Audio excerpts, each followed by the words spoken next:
Hello friends, welcome back to my channel and welcome back to a new video. So বন্ধুরা, YouTube ভিডিওর মধ্যে views নিয়ে আসার অনেকগুলো মাধ্যম আছে। যেমন আমরা আমাদের ভিডিওকে অন্যান্য প্ল্যাটফর্মের মধ্যে শেয়ার করতে পারি, কিংবা আমাদের একটি ভিডিও ডেসক্রিপশন বক্সে অন্য ভিডিওর লিঙ্ক শেয়ার করতে পারি, যার মাধ্যমে কি হবে, যখন কোনো ব্যক্তি সেই ভিডিওটা দেখবে, সেই ভিডিওর ডেসক্রিপশন বক্স আশা করি ফলো করবে। সেই ভিডিওর ডেসক্রিপশন বক্সে যখন অন্যান্য ভিডিওর লিঙ্কগুলো থাকবে, তখন যদি কোনো প্রয়োজনীয় ভিডিও হয় তাহলে সেই ভিডিওগুলোও তারা দেখবে। তাছাড়া ইউটিউবের অন্যান্য আরও অনেক অপশন আছে, যার মাধ্যমে কিন্তু আমরা আমাদের ইউটিউব ভিডিওর মধ্যে ভিউজ নিয়ে আসতে পারি।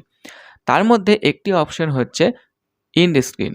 ঠিক আছে, এই এন্ড স্ক্রিন অপশনের মাধ্যমে কিন্তু আমরা আমাদের একটি ভিডিও থেকে অন্যান্য ভিডিওর মধ্যেও ভিউজ নিয়ে যেতে পারি, কিন্তু এটা আমাদেরকে সঠিকভাবে ব্যবহার করতে হবে বা কিভাবে ব্যবহার করতে হয় সেটা জানতে হবে।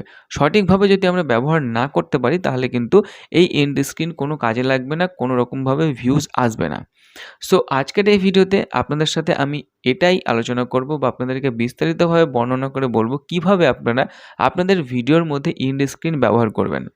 তো চলুন বেশি দেরি না করে ভিডিওটা শুরু করি। তার আগে বলি যে আপনারা যদি এই চ্যানেলে নতুন হন তাহলে অবশ্যই চ্যানেলটিকে সাবস্ক্রাইব করে পাশে থাকা বেল আইকনটি ক্লিক করবেন, যাতে আমার দেওয়া ভিডিওর নোটিফিকেশান অতি সহজে আপনাদের কাছে পৌঁছে যায়। তার সাথে সাথে এটাও বলবো, যদি আপনারা আমার নিউ টেক চ্যানেল ফলো না করে থাকেন তাহলে অবশ্যই সেই চ্যানেলটি ফলো করুন। সেই চ্যানেলের নাম হচ্ছে হিচকি টেক। তো চলুন বেশি দেরি না করে ভিডিওটা শুরু করি। সো আপনি আপনার ভিডিওর মধ্যে এন্ড স্ক্রিন আপনার মোবাইল ফোন থেকে সেট করতে পারবেন। যদি আপনার কাছে ল্যাপটপ কিংবা ডেস্কটপ থাকে তাহলে তো কোনো অসুবিধা নেই, সেটা আপনি ইজিলি করে নিতে পারবেন। কিন্তু যদি আপনার কাছে ল্যাপটপ বা ডেস্কটপ না থাকে, আপনি মোবাইল ফোনের যে ক্রোম ব্রাউজার, সেই ক্রোম ব্রাউজারের মাধ্যমে ইজিলি সেটা করতে পারবেন। সো কী করবেন, প্রথমত আপনারা আপনাদের মোবাইলে ক্রোম ব্রাউজার ওপেন করবেন। ক্রোম ব্রাউজার ওপেন করে গুগল যে পেজটা আসবে সেই গুগল পেজের ওখানে জাস্ট টাইপ করে লিখবেন, পুরোটা সম্পূর্ণ টাইপ করবেন studio.youtube.com। দেখতে পাবেন আপনাদের ইউটিউব স্টুডিও ওপেন হয়ে গেল এবং সেখানে আপনার চ্যানেলটাকে লগ ইন করে নেবেন। লগ ইন করা মাত্রই ঠিক একটা ইন্টারফেস দেখাবে, সেখানে অনেকগুলো অপশন থাকবে লেফট সাইডে। তার মধ্যে কন্টেন্ট সেকশনে ক্লিক করা মাত্রই এরকম পেজ কিন্তু ওপেন হবে। যখন এরকম পেজ ওপেন হবে তখন আপনি দেখতে পাবেন এখানে আপনার চ্যানেলের সমস্ত কন্টেন্ট কিন্তু শো করছে। এবার আপনি আপনার এই চ্যানেলের কোন ভিডিওর মধ্যে আপনি এন্ড স্ক্রিন সেট করতে চান সেটা আপনাকে ডিসাইড করতে হবে। এবার যেই ভিডিওর মধ্যে আপনি এন্ড স্ক্রিন সেট করতে চান সেই ভিডিওর উপরে আপনি ইজিলি একবার জাস্ট ক্লিক করবেন। ওকে, ক্লিক করা মাত্রই ভিডিও এডিটিং যে অপশান আছে সেটা কিন্তু ওপেন হয়ে গেল, একটা পেজ ওপেন হলো। এখানে আমরা ভিডিও যখন আপলোড করেছিলাম তখন যে মেটাডাটাগুলো দিয়েছিলাম সেগুলো শো হচ্ছে। আমাদের এগুলোর উপরে কিন্তু কোনো কাজ নেই এখন। আমাদের কাজ হচ্ছে ঠিক এটা রাইট সাইডে। এটা রাইট সাইডে দেখতে পাবো আমাদের ভিডিও প্রিভিউটা দেখাচ্ছে, অর্থাৎ থাম্বনেল। তার নিচে অনেকগুলো অপশান দেখাচ্ছে। যেমন এখানে একটা অপশান দেখাচ্ছে পাবলিক, অর্থাৎ ভিজিবিলিটি। তারপরে এখানে subtitle, restriction, and screen and cards. আমাদের যেটা কাজ হচ্ছে সেটা হচ্ছে এই যে এন্ড স্ক্রিন। ঠিক আছে, এই এন্ড স্ক্রিনের কাজ হচ্ছে আজকে আমাদের।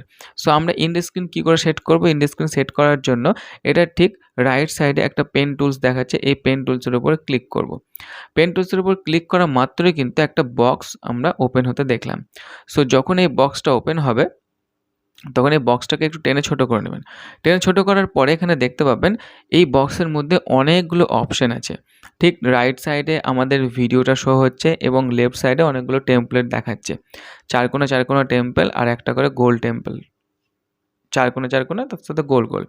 সো এখানে অনেকগুলো টেমপ্লেটের মধ্যে আমরা যেটা ইচ্ছে সেটা নিতে পারি। আমরা চাইলে একটা চৌকো একটা গোল যেটা আছে সেটাও নিতে পারি, চাইলে পাশাপাশি যেটা চারকোনা আছে সেটাও আমরা নিতে পারি। সো আমি এখানে কী করব, আমি এখানে যেটা একটা চারকোনা একটা গোল আছে সেটা আমি এখানে নিব। এখানে নেওয়ার পরে দেখতে পাচ্ছেন ঠিক রাইট সাইডে আমার চ্যানেলের যে লোগোটা সেটা কিন্তু শো হতে লাগলো। এবার এখানে ভিডিও সেকশানে দেখতে পাবো যে আমাদের ভিডিওটা এখানে সেট করতে হবে।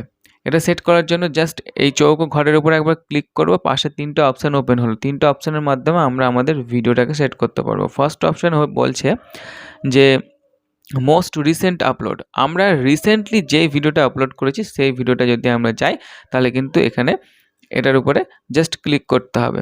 ঠিক আছে, মোস্ট রিসেন্ট ভিডিও, তাহলে automatic YouTube most recent video detect করে সেই ভিডিওটা এখানে সেট করে দেবে। তারপরে যেটা দেখা যাচ্ছে সেটা হচ্ছে বেস্ট ফর ভিউয়ার্সটা যে ভিডিওটা সবচেয়ে বেশি দেখেছে সেই ভিডিওটা যদি সেট করতে চায় তাহলে এই অপশনের উপর ক্লিক করতে হবে, অটোমেটিক ডিটেক্ট করে নেবে। তাছাড়া যদি আপনি আপনার ইচ্ছে মতন ভিডিও এখানে সেট করতে চান তাহলে ঠিক এটার উপরে ক্লিক করতে হবে। ক্লিক করা মাত্র আপনার চ্যানেলের সমস্ত ভিডিও এখানে শো হবে, যে ভিডিওটা আপনি চান সেটা সেট করতে পারেন সেটার উপরে ক্লিক করবেন, এরকম করে আপনার সেই ভিডিওটার এখানে প্রিভিউ শো হবে। এবার এটাকে আপনি ড্র্যাগ করে যেখানে খুশি সেখানে রাখতে পারেন, এটাও এই সাবস্ক্রাইব বাটনটাও তাই রাখতে পারেন। এবার এখানে একটা কথা বলে রাখি, এই যে আপনার ইন্ড স্ক্রিন সেট করলেন, এই ইন্ড স্ক্রিনের টাইম ডিউরেশন হচ্ছে 20 সেকেন্ড, এই 20 সেকেন্ডের মধ্যে কিন্তু এটা শো হবে। এবার কি করে আপনি এন্ড স্ক্রিন সেট করবেন বা সঠিক স্ট্র্যাটেজিটা কি আপনার? দেখুন, আপনি একটা টপিকের উপরে ভিডিও বানালেন যে ইউটিউব ভিডিওর এসইও কিভাবে করতে হয়। এবার আপনি যখন ইউটিউব ভিডিওর এসইও কিভাবে করতে হয় একটা বানালেন, এসইও বলতে title, thumbnail, description and keyword. এবার পরবর্তী একটা ভিডিও বানালেন যে ভিডিওর প্রপার কিওয়ার্ড কিভাবে ফাইন্ড করতে হয়, এটাও কিন্তু একটা এসইওর মধ্যেই পড়ে। তাহলে আপনি এই ভিডিওর মাধ্যমে অন্য ভিডিওর মধ্যে ভিউজ নিয়ে যেতে পারেন। কীভাবে নিয়ে যেতে পারেন? সেই ভিডিওর কোনো একটা অংশে আপনি বলে দিলেন যে আমি কিন্তু ভিডিওর প্রপারলি এসইও করার জন্য একটা ডেডিকেটেড ভিডিও বানিয়ে রেখেছি, আপনারা চাইলে আমার ভিডিওর এন্ড স্ক্রিনে গিয়ে কিন্তু সেটা দেখতে পারেন। তখন মানুষ আপনার পুরো ভিডিওটা দেখবে, পুরো ভিডিওটা দেখে কিন্তু এন্ড স্ক্রিন থেকে যেই ভিডিওটা আপনি সেট করে রাখবেন সেই ভিডিওটাও কিন্তু দেখবে। এরকমভাবে স্ট্র্যাটেজিক্যালি আপনাকে আপনার ভিডিওর এন্ড স্ক্রিন ইউজ করতে হবে, তাহলে কিন্তু আপনি ভিউজ পাবেন। ওকে, এবার যখন এটা সেট করা হয়ে যাবে তখন এখানে জাস্ট সেভ করে দেবেন। সেভ করে দিলে দেখতে পাবেন আপনার ভিডিওর মধ্যে এন্ড স্ক্রিন সেট হয়ে গেছে, এবং যখন ভিউয়ার্সরা আপনার ভিডিও দেখবে তখন তারা এন্ড স্ক্রিন দেখতে পাবে। এন্ড স্ক্রিনের মাধ্যমে তারা কিন্তু সেই অন্য ভিডিওর মধ্যেও যাবে যদি সেটা দরকারি হয়। সো আশা করি আজকের এই ভিডিওর মাধ্যমে আপনাদেরকে বোঝাতে পেরেছি কিভাবে আপনি আপনার ভিডিওর মধ্যে প্রপার ওয়েতে এন্ড স্ক্রিন ব্যবহার করবেন। ভিডিওটা কেমন লাগলো সেটা অবশ্যই কমেন্ট করে জানাবেন, আর যদি ভিডিওটি ভালো লাগে তাহলে অবশ্যই ভিডিওটি লাইক, শেয়ার এবং চ্যানেলটিকে সাবস্ক্রাইব করবেন। ধন্যবাদ।